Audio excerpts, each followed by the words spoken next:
This is a poem called The Servant of the Poor. Now, James Wolfensohn, when he was the president of the World Bank, before Wolfowitz got a hold of that job from Bush, called himself, and was called, the servant of the poor. He used to go around the world a lot, visiting different poor areas where he wanted World Bank projects to be set up. And one day he was in Uganda when he ran into a woman who was taking banana peels and singeing them and turning them into charcoal, and then she'd sell the charcoal. And Wolfensohn spent the rest of the day bragging about her, raging that she had shown the perfect ideal of entrepreneurship. She'd shown that here you could take something that was apparently worthless and you could turn it into something you could sell, something that everybody knew about and everybody else ignored, right? This woman was able to perceive that there was actually a process and a market for it. And so he was very, very proud of her. And his biographer wrote about this incident for a couple of pages, and Wolfensohn apparently talked about her off and on for a long time. Now, nobody reported the name of the woman, and nobody reported anything that the woman said or thought, and particularly nobody said anything about what she thought about Wolfensohn. Only what Wolfensohn thought about her received any permanence. So I thought, okay, that sort of leaves the field open, and I'll be like her. If she can take banana peels and turn them into charcoal, I can take the complete absence of information about her opinion of Wolfensohn and try to say what I believe she may have thought of the man. Now, it's of course my supposition, and I'm substituting my voice rudely for hers, but I think not as rudely as Wolfensohn is substituting his suppositions about her for her reality. Banana peels lie on the ground, trash to you, but gold to me. They are a chance for enterprise that can make a servant free. In my free time I pick them up and char them on an open flame. For charcoal I can sell to slip my master's noose of charge and blame.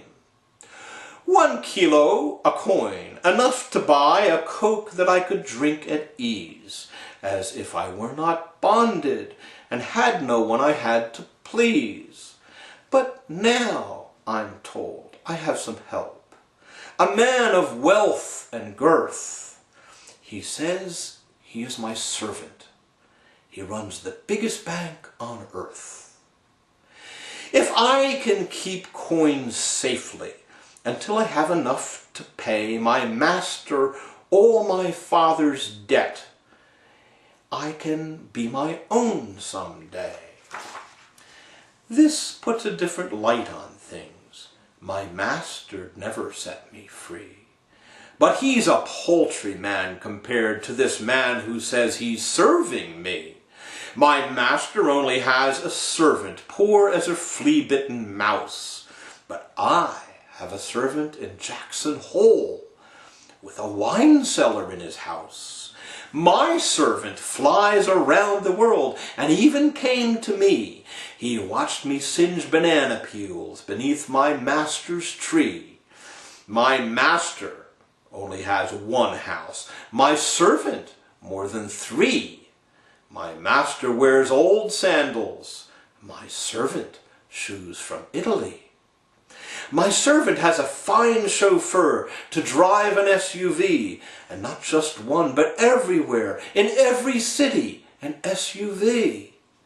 Who, I ask, is the better boss? My master bullies me. I've never forced my servant to even think of me. He does that on his own. While looking at his charts, they show, he says, 2 billions who hold him in their hearts. My master's rather stupid, my servant's very smart. He knows 2 billion masters are better for the heart. I think I made a big mistake by having just one master. Masters are like festivals, the more the merrier. Should I go out on the street and tell the passing men, "Buy me, I'll do anything"? In a day I can get 10. I could get 100 masters and I'd be on my way to being like my servant in a new place every day.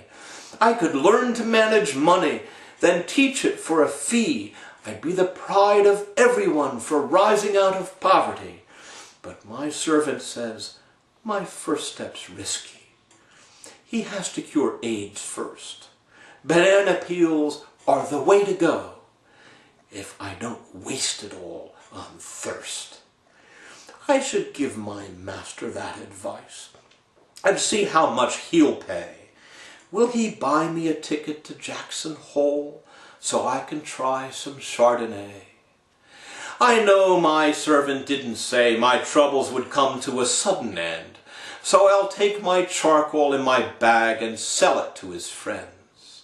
I'm sure they'd need a lot of it. They're in the mountains, so it's cold. They'll want to roast their corn before it gets too old. Imagine all their gratitude.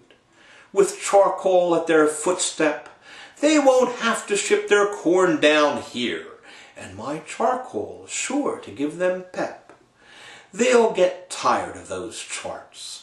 Hot corn and a fire to warm their feet will get them on their toes again, to steel them to again compete for all that wealth they lovingly want, for us billions of masters around the world, who so generously wait for what? For an olive to be twirled through vermouth and gin we've never seen, because they only go to ports of call, where ships can sell them to folks who have charts that sell for more than charcoal. So what should I ask my servant to do? I'll say, I have a treatment for your charts. Mix them with cow dung and urine, compress with peels and scent with farts. Roast them slowly over a fire. Voila! They make good fuel. Don't waste your oil on airplanes. Stay here a year and ride a mule. I'll help you get water in less than a day.